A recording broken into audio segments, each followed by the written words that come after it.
In Southeast Alaska, the Metropolitan Medical Response Systems has purchased several mass casualty disaster sheltering tents that can be used in a number of configurations, and once geared up further, it can be an alternate care facility or even a mobile triage site or alternate care facility outside a hospital.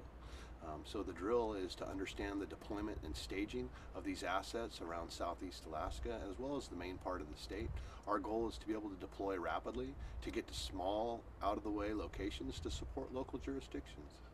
The tents would be in support maybe day 2 of a mass casualty event. I mean, some mass casualty incidents might only be, it might only take 3 or 4 injuries to overwhelm some of the smaller systems within Southeast Alaska. We want to be able to fully understand how to support mass casualty events, how to view forward movement of patients, how to be able to get people into a full-scale hospital as quickly as possible. We have 4 large tents, which are actually 2 tents, a 25-foot circle and a 20 by 40-foot longer tent, and they hook together via vestibules. Those large facilities and small facilities both come with 17 kilowatt generators and HVAC systems with negative pressure rooms and HEPA filters and full isolation chambers to be able to use for contagious disease and other kinds of situations. We have the 4 large tents in Yakutat, Sitka, Ketchikan, and Juneau, and then we have 3 of the smaller tents, which are just the 25-foot diameter circles, located in Wrangell, Skagway, and here on Thorn Bay on Prince of Wales Island. A trained team can really get one up in about a half an hour. That's with all the lights and electrical hooked up. We say about 50-mile-an-hour winds and then up to 70-mile-an-hour gusts. And then it can handle any amount of rain. It has a 6-inch berm connected to the wall around the bottom.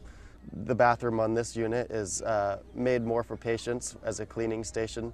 The full 7 shelters, we could take care of over 100 people with beds and working area.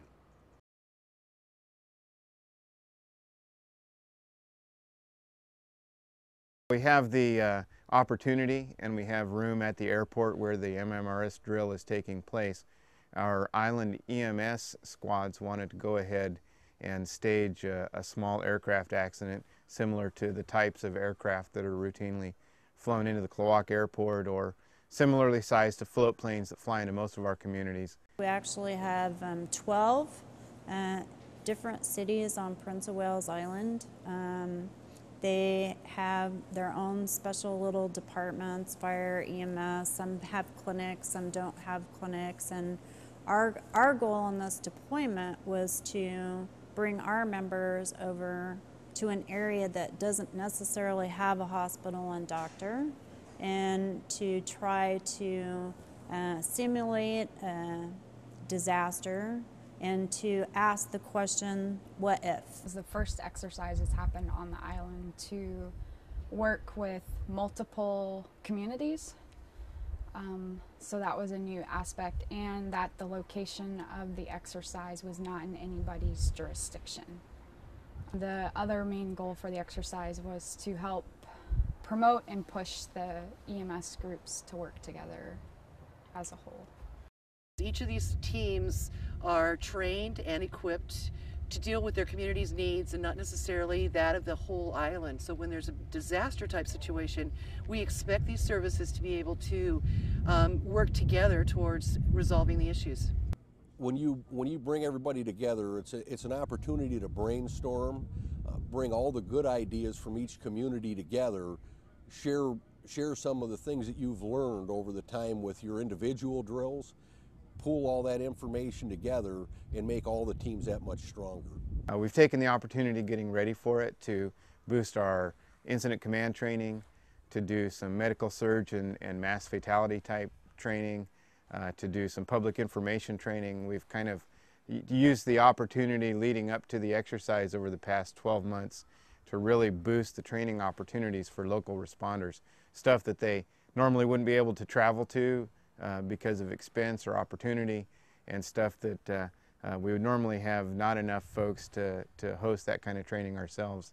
This is the first time I think that I've actually done a combined drill or exercise with multiple communities, and it's kind of interesting because everyone's got their own equipment and their own ideas, and you start networking and learning more about each community. I mean, this is the first time I've spent any time with the Wrangell Fire Department, and so it's kind of a neat interaction, especially seeing how they're our neighbors and our partners in this.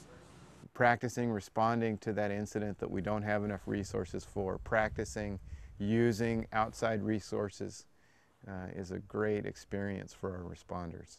Most of the things that were learned or things that were seen or things that worked in the exercise I know will benefit me personally, and I think a lot of the communities that were there from listening to after the exercise, just comments. Some things were definitely taken away. So one simple thing to remember, where a mass casualty event in the lower 48, maybe 500 to 1,000 people, on an island such as Prince of Wales, as soon as we have 6 people on the ground, we can't take care of them. So the idea is to build away team capability to support one another in these times.